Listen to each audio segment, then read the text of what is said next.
Hi everyone, thanks for tuning in again. This is Mrs. Kirk. I'm going over 11.6 notes on systems of equations word problems. You're going to want to go ahead and print to the worksheet that goes along with this if you can. And again, if not, just do the best you can copying things down. So here we go. This is the worksheet that I printed for you. Again, pause it if you need to. We're looking at solving 11.6. I've got two questions for our notes today. So this particular question says, Emily purchased a rare coin from a dealer for $300. The value of the coin increases 5% each year. Write an equation to represent the value of the coin after X years. All right, so we have to go back to the formulas that we learned this unit. There was one about just interest, and there's one about compounding interest. So we got to figure out which one this is going to be here. I think as a general rule of thumb, we're going to go ahead and write down our formula first. It doesn't say the word compound anyplace, right? There's no word compound. So that tells me I'm going to use the formula just for simple interest. T equals P parentheses 1 plus or minus R raised to the n power. In this question, we got the principal amount of $300. That's the amount that she initially purchase the coin for. We're doing 1. Now it's increasing, so that tells me I'm going to be adding. The rate, now it's 5%, but we need that as a decimal, so we're looking at 0.05. Oops, I don't know why I wrote it so tiny. Let me just grab my white out here. I was thinking it was a compound question myself just now. 0.05 raised to the n. They didn't tell us how many years. It does say X years here, so I'll just use an X. So that's part A, just write an equation to represent the situation. Part B says graph the equation. So I'm going to need my graphing calculators. If you didn't grab it, now would be a good time to pause your video and grab your calculators. So I'm going to graph this. I'm going to y equals, I'm going to clear out whatever I have in here from the last set of notes. I'm going to type in 300 parentheses 1 plus 0.05, close the parentheses, raise it to the x power. Now here's the very, very, very tricky part. When you see these questions on your final exam, you want to pay attention to the graph paper that they have here. So to graph the situation, I'm going to say, look at the provided graph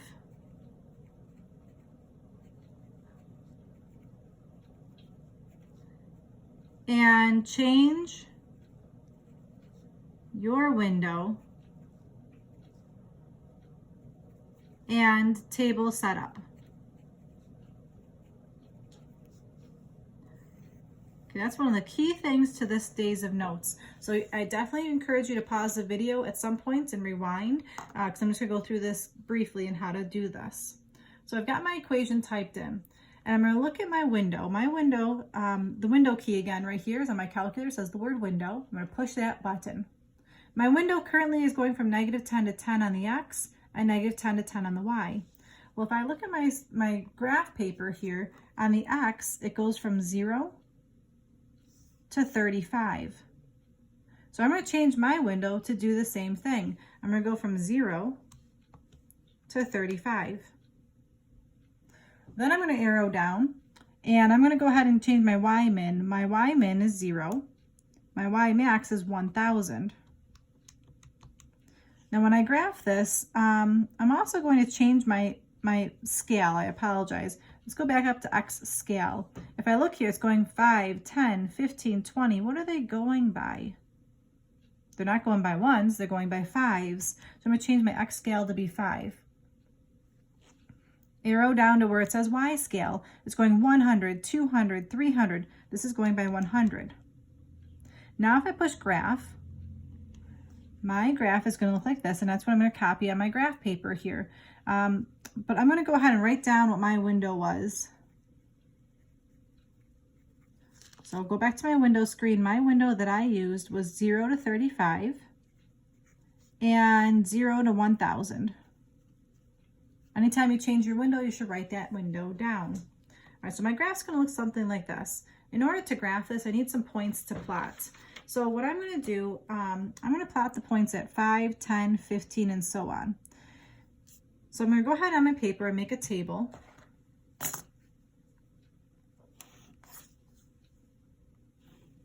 I've got my X and my Y.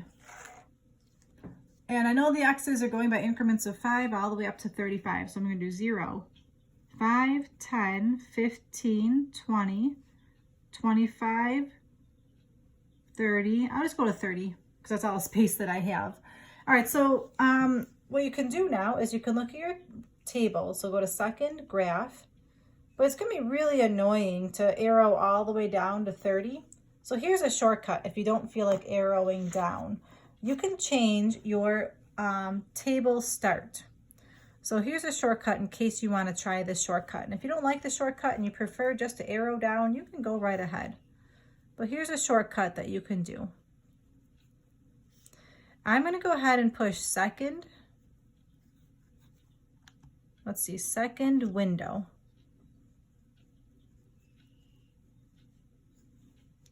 This screen should pop up, and I want to change my table start to equal 0. So I just put in 0. Then you want the change in table. That's what the triangle is. Remember, like the change in Y over change in X formula? So I want the change in table to go by, I don't want it to go by 1s. I want it to go by 0, 5. I want to go by 5s. So I'm telling my calculator that I want my table to start at 0 and go by 5s. So arrow down, change that to a 5. And now if I do second graph, now my values are going down the way I need them, 0, 5, 10, 15, 20, and so on. So I'm going to copy those Y values down. I've got 300, 382.88, 488.67, 623.68, 795.99, 1015.9, and then 1296.6. Again, now would be a good time to pause your video and see if you were able to get that table yourself, and just rewind it and pause it until you can get those values. At this point, I'm going to go ahead and graph it over here on the side. So 0, 300 is right here. 5 and then 382, I'm just going to estimate. 10 and 488, again, I'm just going to estimate. 15 and 623, 20 and then 795, 25 and 1015, that goes off the paper. All right, so actually I'm going to stop right there and I'm going to connect my points the best that I can. I know this is an exponential curve. This is considered exponential growth, everybody, exponential growth. And I'm going to go ahead and write down my equation here. Let's see, t equals 300 times 1 plus 0.05 to the x power. All right, so that's part B. Now there's another part here. It says, when will the coin be worth more than $800? So what I'm going to do right here is I'm going to do y2 equals 800. And I know what that looks like without even having to go to my calculator. I'm just going to go to y equals and go to 800 and draw that in. Y equals 800. But the question is, when will the coin be worth that amount? So again, this is going back to 11.5 notes. I'm looking for this intersection. So I'm going to recap on how I'm going to do that. To find that intersection, I'm going to go to my calculator. I'm going to go to y equals, go to y2 and type in 800. Again, you can push graph and let the graph be drawn. So again, let's see, how do I find an intersection? It's second, trace, choice 5 for intersect. You move the cursor to the intersection and push enter 3 times. 1, 2, 3. It says the word intersection down here along with my value. Again, I'm going to copy that value down and then I'm going to answer the question. The intersection is at 20.103012, comma 800. And then when I know when will the coin be worth more than $800, so to answer this question, I would say about 20 years. It's going to take about 20 years. I mean, if you look, it takes a little more than 20 years, but for right now at our level, we can just round it to about 20 years. All right, so here's question number 1 in completion. Again, pause the video if you need to so that you can copy this, copy some things down and just do some catching up. I'm going to go on to question number 2 now. Question number 2 says, in the year 2020, there were 2,200 students attending North High School. The enrollment had been declining by 2% annually. Write an equation to model this situation. So again, it does say annually this time. So I guess I suppose I can use n equals 1 in this situation. But it doesn't really say anything about compounding anyways.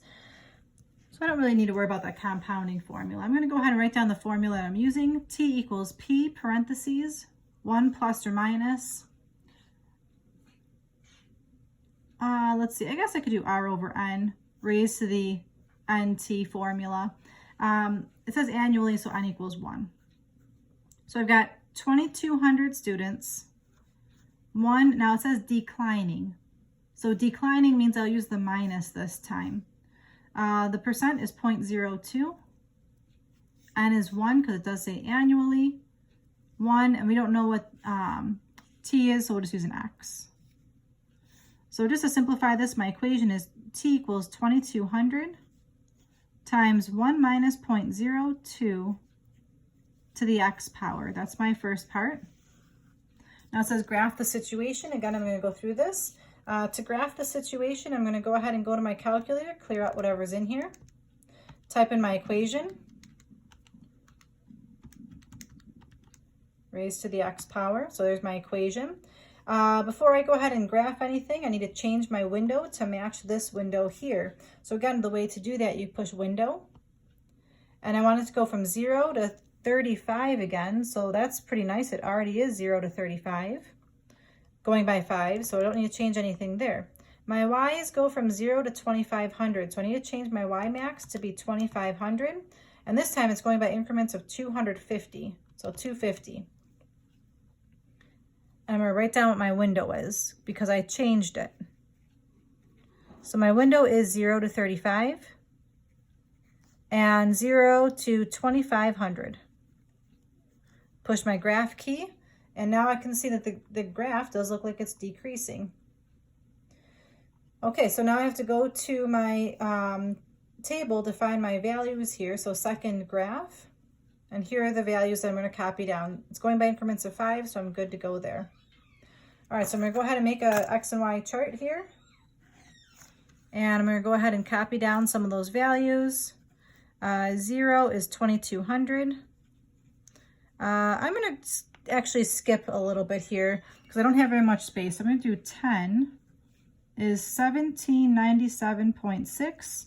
I'll do 20 is 1468.7, and I'll do 30 is 1200.1. I just don't have much space, so that should work.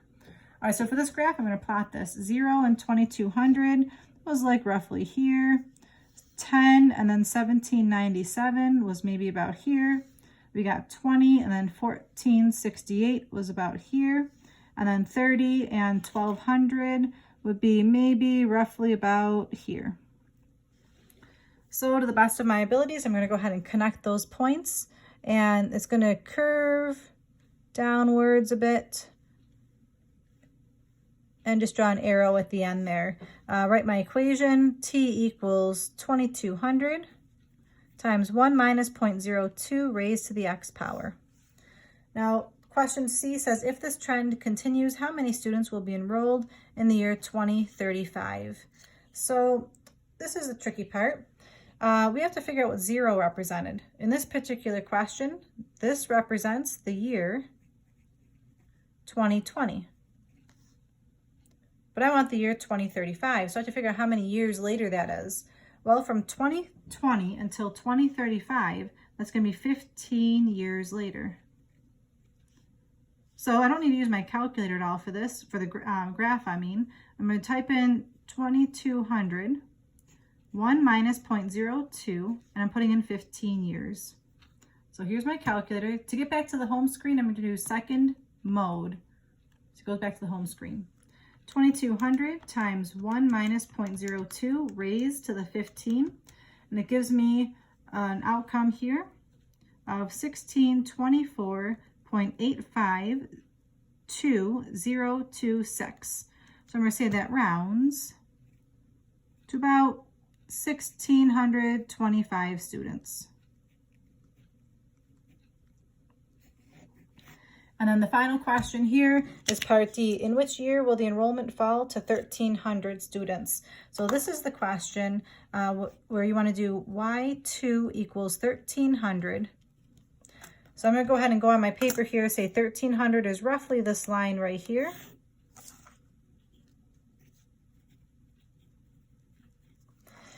And I'm going to go back to my calculator, go to my y equals, type in 1,300, go to my graph, and I'm looking for where they intersect. So again, to find their intersection, I'm looking for this point here. To find that intersection, I'm going to go ahead and do second trace intersect, which is choice 5. I'm going to move my cursor to where they intersect. And I'll push enter 1, 2, 3 times. It says the word intersection down here, so I know that I've finished this correctly. So I'm going to write down the intersection. And the coordinate here is 26.040723, comma 1,300. I'm going to slide this up a little bit. Sorry about that. So to answer this question, it says, in which year will it happen? Well, it's going to be 26 years from the year 2020. So let's see, 26 years from the year 2020 would be during the year. Let's do 2020 plus 26. So during the year 2046, we would have the enrollment falling down to 1,300 students. All right, everybody, thank you so much. Please rewind the video as much as you need to. I try to keep this one a little bit shorter, but rewind as needed. We're gonna zoom out, and here's my first part of the notes. So pause it if you need to and copy down what you need. And then here's the second part of the notes. Pause if you need to, copy down what you need. And then tonight's homework is homework 11.6. There's a worksheet with 2 practice questions. Thank you so much for listening and taking your time out to follow the notes. I really do appreciate it and hope that this does help. Like the video and subscribe, I guess. And then maybe you don't have to use the links all the time. I'm not really sure how YouTube works. But anyways, thanks so much for listening. This is Mrs. Kirk signing out. Until next time.